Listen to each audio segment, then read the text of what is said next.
Hello students, कैसे हैं आप। Welcome to my YouTube channel Physics Style. आज जो हम टॉपिक पढ़ेंगे वो आपका मोस्ट इम्पॉर्टेंट टॉपिक है बर्नौलीज थ्योरम। ये है बर्नौलीज थ्योरम, ये आपका इम्पोर्टेंट टॉपिक है। ये हम आज समझने जा रहे हैं, पढ़ने जा रहे हैं। तो देखिए, ये बर्नौलीज थ्योरम होते क्या है। This theorem states that the streamline flow of an ideal liquid, the total energy, sum of the pressure energy, potential energy, kinetic energy per unit mass remains constant at every cross section throughout the liquid। इसमें ये theorem ये बताती है कि जो ideal liquid होता है, जो स्ट्रीमलाइन फ्लो करता है, उसकी जो टोटल एनर्जी होती है, प्रेशर एनर्जी, पोटेंशियल एनर्जी और काइनेटिक एनर्जी, वो क्या रहती है, क्रॉस सेक्शन के अनुसार वो क्या रहती है, कांस्टेंट रहती है। अब पहली बात तो ये होती है कि जो स्ट्रीमलाइन जो फ्लो होता है वो आपको बताया था मैंने। जो नल होता है, जैसे नल से हम यहाँ से थोड़ा सा इसको खोल देते हैं तो नल में से जो पानी निकलता है आराम से निकलता है ऐसे। तो उसमें प्रत्येक जो मॉलिक्यूल होते हैं उसकी वेलोसिटी सेम रहती है, सेम डायरेक्शन में फ़्लो करते हैं, स्मूथली मूविंग करते हैं। वो होता है आपका स्ट्रीमलाइन फ्लो। दूसरी बात, आइडियल लिक्विड क्या होता है। आइडियल लिक्विड वो होता है जो इनकम्प्रेसिबल होता है, इनकम्प्रेसिबल होता है। दूसरा, हमारे पास वो नॉन विस्कस होता है, नॉन विस्कस होता है। तीसरी बात, उसकी जो डेंसिटी होती है रो, वो क्या रहती है, कांस्टेंट रहती है। वो उसको बोलते हैं हम आइडियल लिक्विड है। ओके, उसमें आपके पास में potential, pressure energy, potential energy and kinetic energy, ये क्या होती हैं। प्रेशर एनर्जी यानी जो प्रेशर के कारण जो लिक्विड के जो एनर्जी प्रोड्यूस होगी उसको हम प्रेशर एनर्जी बोलते हैं। पोटेंशियल एनर्जी आपको पता है, किसी ऑब्जेक्ट को या किसी जो हमने लिक्विड है, अगर हम उसको यहाँ अर्थ से थोड़ा सा ऊपर उठा देते हैं तो उसके हाइट के कारण जो एनर्जी प्रोड्यूस होती है उसको हम पोटेंशियल एनर्जी बोलते हैं। काइनेटिक, जो उसके मोशन के कारण जो एनर्जी प्रोड्यूस होती है उसको काइनेटिक एनर्जी बोलते हैं। ठीक है, तो ये टोटल एनर्जी क्या रहेगी, कॉन्स्टेंट रहती है। ठीक है, दूसरी बात यहाँ पर उसका प्रूफ देखिए। प्रूफ में हम क्या पढ़ेंगे, P1 यहाँ पर क्या है, pressure on the liquid at A point पे प्रेशर P1 है, P2 B पॉइंट के ऊपर है, A1 A2 यहाँ पर हमारे पास में एरिया है A और B का, H1 और H2 यहाँ पर हाइट है और A और B की फ्रॉम द ग्राउंड, ग्राउंड से। ठीक है, अब देखिए जो हमने ऊपर पढ़ा है उसको समझिए एक बार। ये जो हमारे पास में है, ये आपका V1 वेलोसिटी है, P1 यहाँ पर प्रेशर है, P2 ये प्रेशर है, यहाँ पर आपकी वेलोसिटी V2 है। इस यहाँ से जो हाइट है वो H2 है, ये H1 है, यहाँ का एरिया A1 है और यहाँ का एरिया A2 है। ठीक है, यहाँ जो लिक्विड है इसके अंदर फ्लो कर रहा है, ऐसे स्ट्रीमलाइन जो फ्लो कर रहा है इसके अंदर, और ये इसके अंदर एक आइडियल लिक्विड भरा हुआ है। ठीक है, वो फ्लो कर रहा है। तो एक यहाँ से जो लिक्विड फ्लो करेगा उसकी जो डेंसिटी है वहाँ रो है, क्योंकि वो एक आपका आइडियल लिक्विड इसलिए डेंसिटी कांस्टेंट है। V1 V2 यहाँ पर वेलोसिटी है A और B पॉइंट के ऊपर। ठीक है, अब देखिए यहाँ इक्वेशन ऑफ कंटिन्यूटी के अनुसार हमारे पास में जो वैल्यू होती है A1 V1 is equal to A2 V2 के बराबर होती है, कांस्टेंट भी लिख सकते हैं हम इसको। तो यहाँ पर A1 V1 रो, A2 V2 रो किसके बराबर है, यह आपका बराबर है M के, यानी मास के बराबर है। क्योंकि जो आपके पास में जो डेंसिटी होती है उसको हम मास पर यूनिट वॉल्यूम लिख सकते हैं। ठीक है, तो जो हमने मास लिखा है वो डेंसिटी इंटू वॉल्यूम लिखा है। तो ये आपकी डेंसिटी है A1 रो 1, तो आपकी डेंसिटी होगी रो सॉरी, और जो आपके पास में वॉल्यूम है वो A1 V1, यहाँ A2 V2 रो, और ये मास हो गया। ठीक है, अब देखिए यहाँ पर जो रो है वो हम M के नीचे लिख के आए हैं। ठीक है, अब A1 V1 A2 V2 ये मास बटे डेंसिटी क्या बोलते हैं हम उसको, वॉल्यूम बोलते हैं। ठीक है, मास बटे में डेंसिटी को वॉल्यूम बोलेंगे। अब आपको पता है कि यहाँ पर आपके पास में जो ऊपर जो डायग्राम ले रखा था हमने उसमें A1 ज़्यादा है तो इसका मतलब V2 ज़्यादा होगी। ठीक है, एरिया ज़्यादा A1 का है तो इसका मतलब वेलोसिटी V2 ज़्यादा होगी। ठीक है, अब देखिए यहाँ पर हम निकालेंगे वर्क डन पर second on the liquid by the pressure energy at A, तीनों निकालेंगे हम। तो प्रेशर एनर्जी सबसे पहले निकाल, तो प्रेशर एनर्जी ए पॉइंट पे कितनी होगी, तो यहाँ पर आपके पास में वैल्यू हो जाएगी P1 A1 इंटू में V1।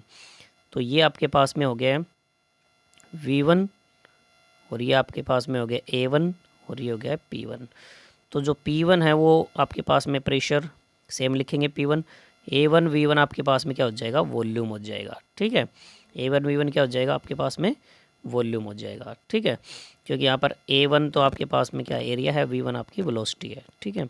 दूसरी बात, work done per second on the liquid by the pressure at B पे कितनी होगी, सेम यहीं लिखेंगे, तो इसको क्या लिख दें हम, P2V बना देंगे, ठीक है। नेक्स्ट देखिए, net work done per second by the pressure energy from A to B। अब जो हमने जो लिक्विड ऐसे ले रखा था वो यहाँ पर A है, यहाँ पर B है, तो A से और B तक प्रेशर एनर्जी कितनी होगी, तो यहाँ हम वैल्यू निकालेंगे। यहाँ P1 था आपका, यहाँ P2 था, तो वैल्यू हो जाएगी आपकी A से B, तो P1V इन माइनस का P2V, ठीक है। Increase in the potential energy पर second of the liquid from A to B। अब हम निकालेंगे क्या, प्रेशर एनर्जी हमने निकाल दी है, अब हम निकालेंगे पोटेंशियल एनर्जी। तो पोटेंशियल एनर्जी कितनी होगी आपकी, जो हाइट H2 है, बड़े में से छोटा घटा देंगे, तो प्रेशर एनर्जी आपकी mgH2 में से mgH1 को हम घटा देंगे, ये इक्वेशन बन जाएगी सेकंड, ओके। नेक्स्ट देखिए, यहाँ पर है increase in the kinetic energy from A to B। अब हम क्या निकालेंगे, यहाँ पर निकालेंगे क्या, काइनेटिक एनर्जी, ठीक है। तो काइनेटिक एनर्जी जब निकालेंगे इसमें, तो वैल्यू कितनी आएगी, increase in the kinetic energy from A to B। Kinetic energy half m square होती है, तो हाफ mv2 स्क्वायर माइनस का half mv1 square. According to the work energy theorem या वर्क एनर्जी प्रिंसिपल के अनुसार, work done पर second on the liquid by pressure energy is equal to the increase in potential energy और plus में increase in the kinetic energy. क्योंकि जो हमने पढ़ा था, तीनों एनर्जी जो आपकी रहेंगी वो किसके बराबर होंगी, यहाँ पर जो प्रेशर एनर्जी है वो काइनेटिक एनर्जी और पोटेंशियल एनर्जी के सम के बराबर होगी। तो यहाँ आपके पास में हो गया है, प्रेशर एनर्जी वैल्यू कितनी थी, P1V माइनस का P2V, और आपके पास में पोटेंशियल एनर्जी की वैल्यू थी mgH2 माइनस mgH1 प्लस, और दूसरी थी आप kinetic energy half mv2 square minus का हाफ mv1 स्क्वायर, ओके।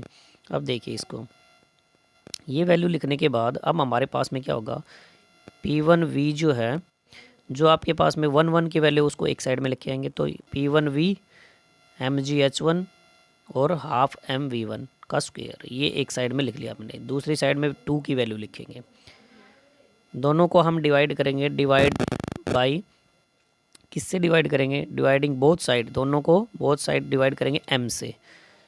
जब m से डिवाइड करेंगे तो ये हो गया m, यहाँ पर भी m और यहाँ पर भी m, तीनों से डिवाइड करेंगे यहाँ पर, तो ये जो m है ये तो कैंसिल हो गया इससे, ये m यहाँ से कैंसिल हो गया है, ये भी कैंसिल हो गया, यहाँ से ये कैंसिल हो गया, तो आपके पास में क्या बचेगा, यहाँ से ये जो है वॉल्यूम बटे में मास क्या हो जाएगा, वॉल्यूम बटे में मास इज इक्वल टू 1/ρ हो जाएगा, ठीक है। अब आपके पास में यहाँ पर जो वैल्यू है, क्योंकि रो जो होता है मास पर यूनिट वॉल्यूम होता है, तो उल्टा लिखेंगे तो ये भी आपके पास में हो जाएगी 1/ρ, ठीक है। तो जो वैल्यू हमारे पास में होगी, अब जो वैल्यू आएगी ये हो जाएगा, रो तो आपके पास में सेम है, P1 सेम, ये बन गया आपके पास में रो, ये m से m कैंसिल हो गया तो gH1, और ये m से m कैंसिल तो V1 का स्क्वायर बटे 2। सेम यहाँ पर जो लेफ्ट हैंड साइड में जो 1 बचा है, यहाँ पर क्या बचेगा, 2 बचेगा, ठीक है, ओके। यानी यहाँ पर 1 की वैल्यू बचेगी तो यहाँ पर 2 की वैल्यू बचेगी। अब देखिए नेक्स्ट हमारे पास में है कि जो लेफ़्ट में अगर आपके पास में 1 की वैल्यू है, राइट में 2 की वैल्यू है, 3 4 जो भी वैल्यू आपके पास में होगी, तो हम उसको कैसे लिखेंगे, P/ρ plus GH plus half V square is equal to constant, हम उस वैल्यू को लिख सकते हैं, ओके। नेक्स्ट देखिए, ये इक्वेशन 4 बन गई, तो मल्टीप्लाइंग बोथ साइड बाय रो, रो से हम क्या करेंगे, मल्टीप्लाई करेंगे इसको, तो यहाँ पर भी रो से मल्टीप्लाई कर दिया, यहाँ पर भी रो से मल्टीप्लाई कर दिया, और यहाँ पर भी रो से मल्टीप्लाई कर दिया, तो ये रो से रो कैंसिल हो गया, तो यहाँ पर क्या बच गया, यहाँ से सिर्फ P बच गया, ये रो GH बच गया, और यहाँ पर half rho V square is equal to constant के बराबर हो गया है, ओके। नेक्स्ट देखिए, यहाँ पर वैल्यू बच गया आपके पास में P plus rho GH half rho V square is equal to constant के बराबर हो गया है।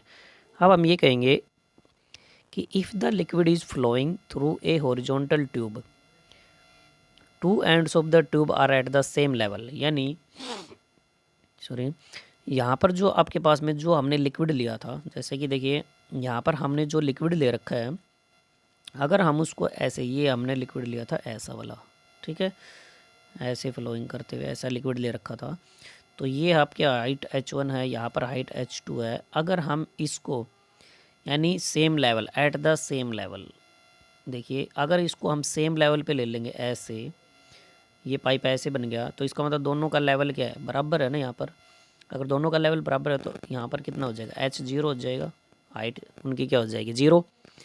जब हाइट 0 होगी तो इसका मतलब यहाँ पर जो रो जी एच उसकी वैल्यू 0 होगी, तो सिर्फ p बच गया और हाफ रो वी स्क्वेयर बच गया। तो ये बच गया p प्लस में half rho V square is equal to constant, यहाँ पर बच गया। अब दूसरी बात हमारे पास ये है कि यहाँ पर this shows that if pressure p increases, यहाँ पर अगर प्रेशर p इंक्रीज होगा तो वेलोसिटी डिक्रीज, तो यहाँ पर वेलोसिटी क्या हो जाएगी, डिक्रीज होगी, एंड वाइस वर्सा। मतलब ये हो जाएगा कि अगर प्रेशर इंक्रीज हो रहा है तो वेलोसिटी क्या हो जाएगी, डिक्रीज। अगर वेलोसिटी इंक्रीज हो रही है तो प्रेशर क्या हो जाएगा, डिक्रीज। इसका मतलब जहाँ पर भी आपके पास में जहाँ प्रेशर ज़्यादा हुआ ना, वहाँ आपके पास में क्या आएगा, जहाँ प्रेशर ज़्यादा वहाँ पर क्या हो जाएगा, वेलोसिटी वहाँ कम होगी, ठीक है। और जहाँ पर आपके पास वेलोसिटी ज़्यादा हुई कोई चीज़, यानी हवा, जहाँ पर हवा की वेलोसिटी जहाँ ज़्यादा हुई वहाँ पर क्या हो जाएगा, उसका प्रेशर वहाँ डिक्रीज़ हो रहा है, ठीक है। तो ये आपके पास में ये आ गया, ये आप याद रखेंगे इसको कि जो प्रेशर इंक्रीज़ होगा तो वेलोसिटी आपके पास में यहाँ पर क्या हो जाएगी, डिक्रीज़ हो जाएगी, ठीक है। तो यहाँ पर उसकी वेलोसिटी क्या हो रही है, डिक्रीज़ हो रही है। ओके गाइज़, तो ये थी आपकी Bernoulli theorem, most important topic था आपका। Thank you guys, have a nice day. Like और शेयर करना ना भूलें एंड बी हैप्पी।